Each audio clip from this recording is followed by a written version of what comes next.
Hello, everyone. This is Mark. I'd like to read you a story I wrote for a Chicken Soup for the Soul book called Miracles and More. It's titled Pennies from Heaven. I was at a yard sale looking through a box of old books when I saw a 1936 yearbook from Glendale High School in California. The name Ben was written in the upper right corner of the first page. The yearbook was full of the usual notes from classmates, as well as some newspaper clippings about Ben's academic and athletic achievements.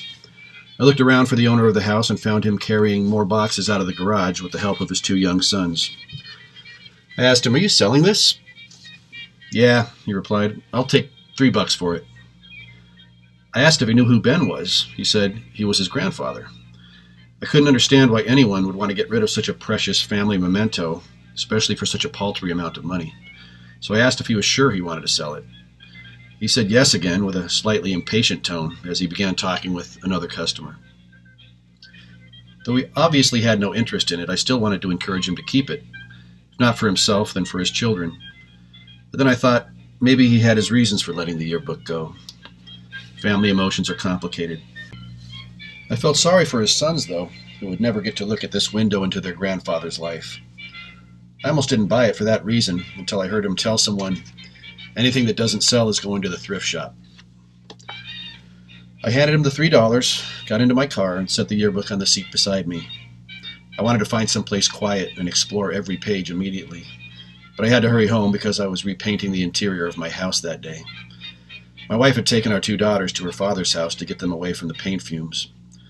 I worked all day, but the job took longer than I expected, so I called my wife and asked her to stay overnight there so the paint would be dry before she and the girls returned. I worked through the night and looked at the yearbook during breaks. I learned that Ben, the yearbook's owner, was no average Joe. He was the student body president and yell leader, as well as a track and football star. Leadership also ran in the family because his younger brother succeeded him as president, which was a first for the high school at the time and probably hasn't been repeated since. They were both exemplary students, full of boundless energy and ambition. The first thing that impressed me as I flipped through the pages was how well dressed and groomed everyone was. The next was the penmanship and eloquence of the comments. I had to keep reminding myself that they were written by teenagers. The language was charming and full of terms of endearment unique to the 1930s, like good egg and swell fellow. By all accounts, Ben was both. But I couldn't help feeling sad as I looked at the photos of Ben and his classmates, their young faces so full of high expectations for their futures, because I knew their lives had been lived, and they were all either gone or very, very old. It was a lot like the Carpe Diem scene from the movie Dead Poets Society. Looking at photos of young people from another time has always stirred unsettling emotions in me and made me meditate on my own mortality. Before I returned to my work, I found a playlist on YouTube of hit songs from 1936 and said, "Here's some music from when you were young, Ben. I hope you enjoy it." As I worked, Bing Crosby crooned Pennies from Heaven, Billie Holiday sang Summertime, and dozens of other enchanting tunes from the brightest lights of that era, such as Benny Goodman, Guy Lombardo, and Tommy Dorsey, transported me to the year when Ben was a high school senior, on top of the world and destined for great things. As Fred Astaire sang "The Way You Look Tonight," I imagined Ben slow dancing with his girlfriend across the floor of my living room. The fact that my house was built in 1939 and hasn't been changed much in the years since only added to the ethereal effect.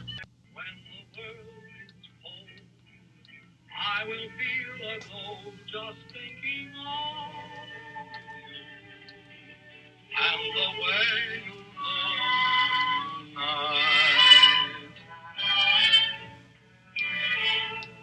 Oh, but your love.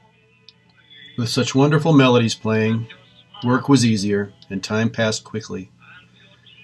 When I finished, it was 4 a.m. The music ended, and the house was quiet.